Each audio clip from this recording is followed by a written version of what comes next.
Hello super Indians, मेरा नाम है प्रशांत और कल एपिसोड 3 के फोर्थ वॉल ब्रेक के बाद मैं सोचा कि हमने एक्चुअली कभी ध्यान नहीं दिया कि एमसीयू में अभी तक कितने ज़्यादा बार फोर्थ वॉल ब्रेक किए गए हैं। ऑफ कोर्स कुछ सभी ने नोटिस किए हैं, बट कुछ सीन्स इतने माइनर थे कि वो उस वक्त तो याद रहे बट फिर दिमाग से निकल गया। सो आज ये वीडियो डेडिकेटेड है कि 10 times when character broke fourth wall in MCU. तो बिना किसी देरी के चलिए लिस्ट शुरू करते हैं। Number 1, Deadpool. तो फिलहाल तो डेडपूल का डेब्यू एमसीयू में बाकी है, बट इसमें अब कोई शक नहीं कि डेडपूल भी एमसीयू का कैरेक्टर बन चुका है, तो इस हिसाब से इसे डिस्कस तो करना ही था। ऊपर से Deadpool is like face of fourth wall breaking. यार ये लिस्ट इससे शुरू नहीं होगी तो कैसे चलेगा। तो मूवी के ओपनिंग सीन से ही 16 वॉल्स का रेफरेंस देना, फाइगी पिज्जा से पिज्जा लाना, ऊपर से वुल्वरिन का एग्जाम्पल देना, डोमिनो को ब्लैक विडो कहना, खुद को बैटमैन बताना, अपने सूट को ग्रीन ना बनाने के लिए शुक्रिया कहना, और यार ऐसे सीन्स के तो भंडार हैं। मतलब ये बंदा एक जीता जागता एग्जाम्पल है कि फोर्थ वॉल के साथ फन और एंटरटेनमेंट भी कैसे दिलवा सकते हैं। Moving to next, number 2, watcher.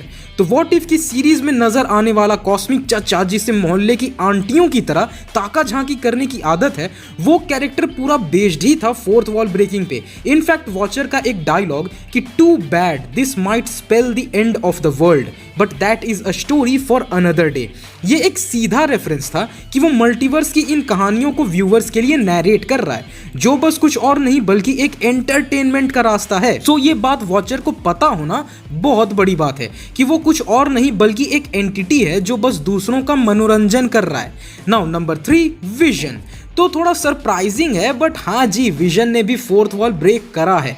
Wanda vision series के एपिसोड नंबर 7 जिसमें जो टीवी सेटअप किया गया था वो अर्ली 2000s का था, और इंटरेस्टिंगली इस एपिसोड का नाम ही था breaking the fourth wall.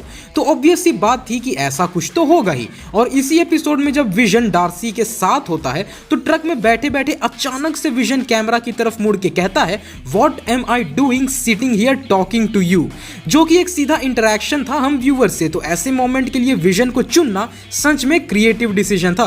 But पता है, जब वांडा विजन शो की बात हो ही गई है, उस शो से हम उन लेडीज को कैसे भूल सकते हैं जिनके फोर्थ वॉल ब्रेकिंग मोमेंट्स हैं। तो नंबर 4, अगाथा हार्कनेस। तो तुम लोगों का तो पता नहीं, बट उस शो में मुझे कैथरीन हान क्रश मटेरियल लग गई थी। तो उसी एपिसोड 7 में जब सेटअप को पूरा टीवी मॉक्यूमेंट्री की तरफ बना दिया गया था, तो उसमें एक नहीं बल्कि कई बार अगाथा कैमरे की तरफ फेस कर देती है, और एक बार तो इन यूनिवर्स कैमरा नहीं बल्कि हमारे स्क्रीन की तरफ पलट के कहती है, I actually did bite a kid once, जो कि उस वक्त तो कॉमेडिक टोन में रखी गई थी, बट इस सीक्वेंस को इग्नोर नहीं किया जा सकता। और विचेस की बात हुई ही है तो हम अपनी वांडा डार्लिंग को कैसे भूल सकते हैं। तो नंबर 5, वांडा।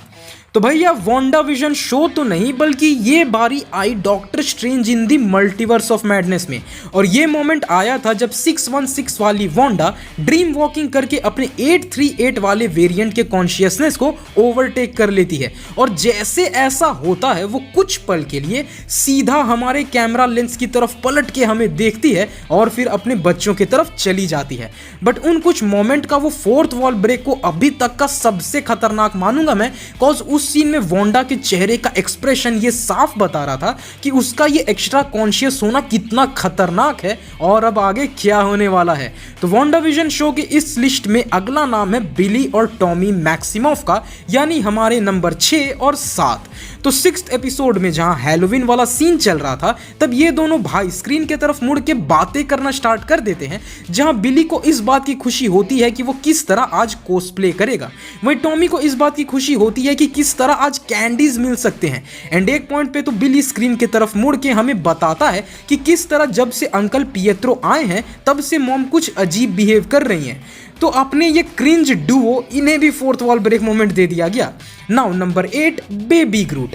हाँ जी, तो मैं बात कर रहा हूँ Guardians of the Galaxy volume 2 से, जहाँ ओपनिंग सीन में प्लैनेट सोवरेन में गार्डियंस की टीम लड़ रही होती है और उस वक्त बेबी ग्रूट म्यूजिक पे थिरक रहा होता है।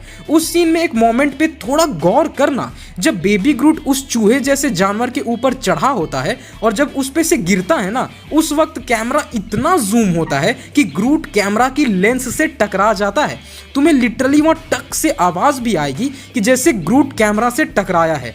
तो ये एक डायरेक्ट फोर्थ वॉल ब्रेक तो नहीं था, बट ऑफ कोर्स ग्रूट को ये रिप्रेजेंटेशन दिया गया जहां वो फोर्थ वॉल के कांटेक्ट में आए। अब हमारे 9th पोजीशन पे है मल्टीवर्स ऑफ मैडनेस से पिज्जा पोपा। मल्टीवर्स की सैर में तो किसी को भी भूख लगी जाएगी और एक टिपिकल सैम राइमी मूवी की तरह इसमें भी हमें कैम्पबेल दिख ही गए। तो इस मूवी में वो बने थे पिज्जा पोपा, जिसपे स्ट्रेंज ने बड़ा अजीब ही जादू कर दिया था। अब जब वो उस स्पेल के इफेक्ट से आजाद होता है तब वो डायरेक्टली कैमरा पे देख के कहता है बैठे क्यों हो, मूवी तो खत्म हो गई। जिसपे वो इस बात से भी खुश था कि फाइनली ये स्पेल खत्म हुई। और इस सीन के साथ कैम्पबेल भी एक फोर्थ वॉल ब्रेकर्स की लिस्ट में अपनी जगह बना गए। एंड फाइनली लिस्ट में आती है टॉप कंटेंडर यानी नंबर 10 जेनिफर वॉल्टर्स। तो अपने सबसे पहले एपिसोड से ही जेन ने दिखा दिया था कि इस शो में फोर्थ वॉल ब्रेक के कई सारे मोमेंट्स आपको दिखेंगे और ये सिलसिला 3rd एपिसोड में भी दिख गया, जहां वो सीधा ये कह गई कि ये हर वीकली शो की तरह कैमियोज लेके नहीं आएगा और अगर आते भी हैं तो याद रखिएगा कि शो की हीरोइन तो मैं ही हूं।